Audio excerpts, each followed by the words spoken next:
विद्यार्थी मित्रों, हूँ वाझा निधि मारी यूट्यूब चेनल निधि स्टडी पॉइंट में आप सभी विद्यार्थी मित्रों फरी एक वखत हार्दिक स्वागत करूँ छूँ। आज आप जुओ छे खास एवो अगत्यनो टॉपिक शिक्षण और टेक्नोलॉजी जे आवनारी तमारी टाट एसनी परीक्षा में खूब ज उपयोगी थशे। तो जोईए आप पहलो प्रश्न, फ्लिप्ड क्लासरूम मॉडलनो मुख्य उद्देश्य शुं छे? जे हमें तमने टाट 2026 टाट एचएसनी परीक्षा जो हमें ज गई एम पूछायेलो है। तो मोस्ट आईएमपी एवो प्लस प्रश्न है, फ्लिप्ड क्लासरूम एटले शुं? तो कि शाळा में मात्र प्रेक्टिकल करावा ने घरे वांचन करवुं ते घरे विडियो डिजिटल माध्यम थी नवो ख्याल शीखवो और वर्गखंड में ते अंगे चर्चा के प्रॉब्लम सॉल्विंग करवुं। जो फ्लिप्ड क्लासरूम मीनिंग शुं छे? तो कि घरे कोई डिजिटल विडियो के माध्यम थी शीखवुं और वर्गखंड में जई ते अंगेनी चर्चा करवी तेने आपणे कहे छे फ्लिप्ड क्लासरूम। ऑप्शन बी छे ई ज आपणो साचो जवाब छे। त्यारबाद जोईए प्रश्न 2, डिजिटल ब्लूम टेक्सोनोमी मुजब विद्यार्थी द्वारा शैक्षणिक विडियो पॉडकास्ट के प्रेजेंटेशनનું निर्माण करવું એ કયા સ્તરનું કૌશલ્ય છે? અહીંયા બ્લૂમ ટેક્સોનોમી અને શૈક્ષણિક ટેકનોલોજી બંનેને ભેગા કરીને એક પ્રશ્ન બનાવેલો છે।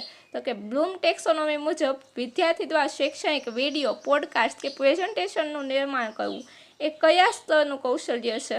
તો કે આપણને ખબર છે કે બ્લૂમની ટેક્સોનોમી છે એમાં અત્યારે છે 2001ની આવૃત્તિ મુજબ સૌથી ઉચ્ચ કક્ષા કોને માનવામાં આવે છે? સર્જનને માનવામાં આવે છે। અને શૈક્ષણિક વિડીયો બનાવવા પ્રેઝન્ટેશન બનાવવું એ કયા સ્તરનું કૌશલ્ય છે? તો કે સર્જન। ઓપ્શન નંબર ડી અહીંયા આપણો સાચો જવાબ છે। સર્જન કરવું એટલે કે ક્રિએટિંગ જે બ્લૂમની ટેક્સોનોમીમાં અત્યારે કેવું છે? ઉચ્ચ સ્તર પર છે। 2001ની આવૃત્તિ મુજબ ઉચ્ચ સ્તરનું કૌશલ્ય છે સર્જન કરવું। ત્યારબાદ છે પ્રશ્ન 3, નીચેનામાંથી કયું અસિંક્રોનસ ઈ લર્નિંગનું યોગ્ય ઉદાહરણ છે? અસિંક્રોનસ ઈ લર્નિંગ એટલે શું છે? તો કે લાઈવ ઝૂમ ક્લાસ, ત્યારબાદ છે ગૂગલ મીટ પર વેબિનાર, ઓપ્શન સી અગાઉથી રેકોર્ડ કરેલા એજ્યુકેશનલ યુટ્યુબ વિડીયો જોવા અને શિક્ષક સાથે લાઈવ ટેલિકોન્ફરન્સિંગ। તો જો અગાઉથી રેકોર્ડ કરેલા એજ્યુકેશનલ યુટ્યુબ વિડીયો છે એ જોવા એને જ આપણે શું કહીએ છીએ? અસિંક્રોનસ ઈ લર્નિંગ કહીએ છીએ। જે તમે હાલ કરતા હશો આ જે વિડીયો છે એ તમે લોકો અત્યારે જોઈ રહ્યા છો જે અગાઉથી રેકોર્ડ કરેલો છે તો એને આપણે કહીએ છીએ asynchronous E learning. Option number C અહીંયા આપણો સાચો જવાબ છે। ત્યારબાદ જોઈએ પ્રશ્ન 4, શૈક્ષણિક ટેકનોલોજીમાં હાર્ડવેર અભિગમ કયા સિદ્ધાંત પર આધારિત છે? હાર્ડવેર અભિગમ શૈક્ષણિક ટેકનોલોજીમાં 3 અભિગમ હોય છે, હાર્ડવેર, સોફ્ટવેર અને પ્રણાલીગત અભિગમ। તો હાર્ડવેર અભિગમ છે એ કયા સિદ્ધાંત પર આધારિત છે? ઓપ્શન એ છે વર્તનવાદી મનોવિજ્ઞાન, ઓપ્શન બી છે ભૌતિક વિજ્ઞાન અને એન્જિનિયરિંગ, ઓપ્શન સી સામાજિક રચનાવાદ અને ડી છે ગેસ્ટાલ્ટ મનોવિજ્ઞાન। તો કે અહીંયા આપણો સાચો જવાબ છે ઓપ્શન નંબર બી ભૌતિક વિજ્ઞાન અને એન્જિનિયરિંગ ઉપર આ હાર્ડવેર અભિગમ છે આધારિત હોય છે। ત્યારબાદ છે પ્રશ્ન 5, શિક્ષણમાં ઉપયોગી એવા મૂક શબ્દનું MOOC મૂક શબ્દનું પૂરું નામ શું છે? આ પ્રશ્ન પર 2023ની ટેટ 2માં તમને પૂછાયેલો હતો। તો કે મૂક શબ્દનું પૂરું નામ છે massive open online course. Option A જ અહીંયા આપણો સાચો જવાબ છે મેસિવ ઓપન ઓનલાઈન કોર્સ। ત્યારબાદ છે પ્રશ્ન 6, વર્ગખંડમાં પાવરપોઈન્ટ, પીપીટી, એડોબ એક્સપ્રેસ કે અન્ય સોફ્ટવેર દ્વારા આકર્ષક શૈક્ષણિક સામગ્રી રજૂ કરવી એ શૈક્ષણિક ટેકનોલોજીના કયા અભિગમનો ભાગ છે? તો કે પીપીટી દ્વારા કે કોઈ અન્ય સોફ્ટવેર દ્વારા કોઈ સામગ્રી રજૂ થાય જે કોના ઉપર આધારિત છે? તો કે જેને આપણે કહીએ છીએ સોફ્ટવેર અભિગમ। ઓપ્શન નંબર સી આપણો સાચો જવાબ છે। ત્યારબાદ જોઈએ પ્રશ્ન 7, બ્લેન્ડેડ લર્નિંગનો સાચો અર્થ નીચેનામાંથી કયો છે? બ્લેન્ડેડ લર્નિંગનો અર્થ આપણને ખબર હોવી જોઈએ।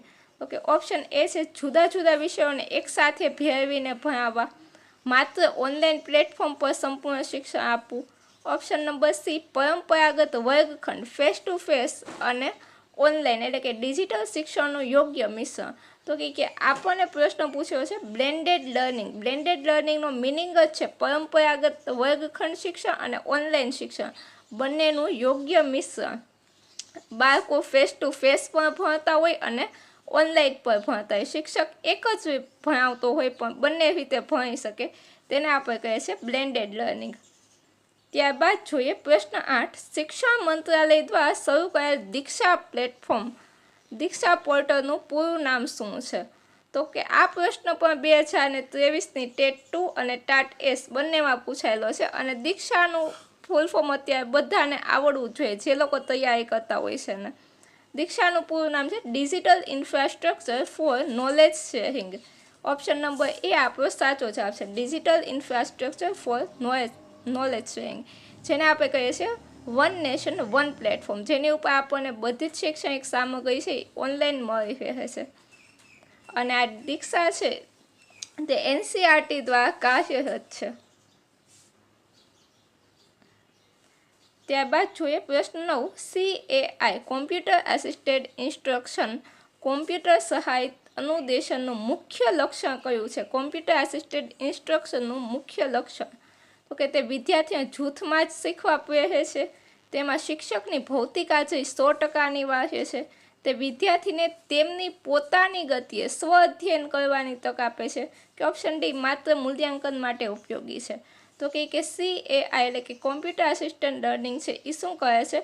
તો કે વિદ્યાર્થીને તેની પોતાની ગતિ એટલે કે સ્વ અધ્યયન કરવાની તક આપે છે. ઓપ્શન સી અહીંયા આપણો સાચો જવાબ છે. ત્યારબાદ જોઈએ પ્રશ્ન 10. OERનું પૂરું નામ જણાવો. OER શું છે? તો કે જે મુક્ત શૈક્ષણિક સામગ્રી માટે વપરાય છે. તો અહીંયા આપણને પ્રશ્નમાં જવાબ આપી દીધેલો છે, મુક્ત શૈક્ષણિક સામગ્રી માટે OER છે. તો કે OERનું પૂરું નામ છે open educational resources. Open educational resources જે શું કરે છે? તો કે શૈક્ષણિક સામગ્રી પૂરી પાડે છે બધાને. ત્યારબાદ જોઈએ પ્રશ્ન 11. ક્રિયાત્મક સંશોધન કે શૈક્ષણિક ડેટાના આંકડાકીય વિશ્લેષણ, ક્રિયાત્મક સંશોધન કે શૈક્ષણિક ડેટાના આંકડાકીય વિશ્લેષણ માટે શિક્ષકે કયું સોફ્ટવેર સૌથી વધુ ઉપયોગી છે? આપણને બધાને ખબર છે કે શિક્ષક તરીકે કે ક્રિયાત્મક સંશોધન કે કોઈ પણ શૈક્ષણિક ડેટા હોય તેનું આંકડાકીય વિશ્લેષણ કરવા માટે MS એક્સેલ છે એ સૌથી અગત્યનું છે. પાવરપોઈન્ટ છે એ PPT પ્રેઝન્ટેશન માટે છે અને એક્સેલ છે આંકડાકીય માહિતી માટે ખૂબ જ ઉપયોગી છે. ત્યારબાદ જોઈએ પ્રશ્ન 12. પ્રોગ્રામેડ લર્નિંગ, અભિક્રમિત અધ્યયનનો પાયાનો સિદ્ધાંત કોણે આપ્યો છે, જે હાલના શૈક્ષણિક સોફ્ટવેરનો પણ આધાર છે? અભિક્રમિત અધ્યયન છે એનો સિદ્ધાંત આપેલો છે આપણને BF સ્કિનરે, જેને આપણને શું આપેલું હતું? કારક અભિસંધાનનો સિદ્ધાંત પણ આપેલો હતો. તે જ BF સ્કિનરે આપણને પ્રોગ્રામેડ લર્નિંગ એટલે કે અભિક્રમિત અધ્યયનનો પણ સિદ્ધાંત આપેલો છે. ત્યારબાદ જોઈએ પ્રશ્ન 13. રાષ્ટ્રીય શિક્ષણ નીતિ શૈક્ષણિક ટેકનોલોજી અંગે કઈ બાબત પર સૌથી વધુ ભાર મૂકે છે? રાષ્ટ્રીય શિક્ષણ નીતિ આપણી NEP 2020 છે, તેમાં પણ શૈક્ષણિક ટેકનોલોજીની વાત કરવામાં આવી છે, જે શેના ઉપર ભાર મૂકે છે? તો કે દિવ્યાંગ વિદ્યાર્થીઓ સહિત તમામ માટે ટેકનોલોજીનો સમાન અને સુરક્ષિત ઉપયોગ ઉપર ભાર મૂકે છે. ઓપ્શન નંબર બી આપણો સાચો જવાબ છે. ત્યારબાદ જોઈએ પ્રશ્ન 14. સ્વયં શું છે? સ્વયં એ શું છે? તો કે સ્વયં છે એ ઓનલાઈન શિક્ષણ માટેનું રાષ્ટ્રીય મૂક પ્લેટફોર્મ છે. અહીંયા આપણને પૂછેલું છે સ્વયં. સ્વયં એટલે કે ઓનલાઈન શિક્ષણ માટેનું મૂક પ્લેટફોર્મ. પણ સ્વયં પ્રભા પૂછે તો સ્વયં પ્રભા શું આવશે? તો કે ભારત સરકાર દ્વારા કરવામાં આવેલી ફ્રી DTH ચેનલ નેટવર્ક.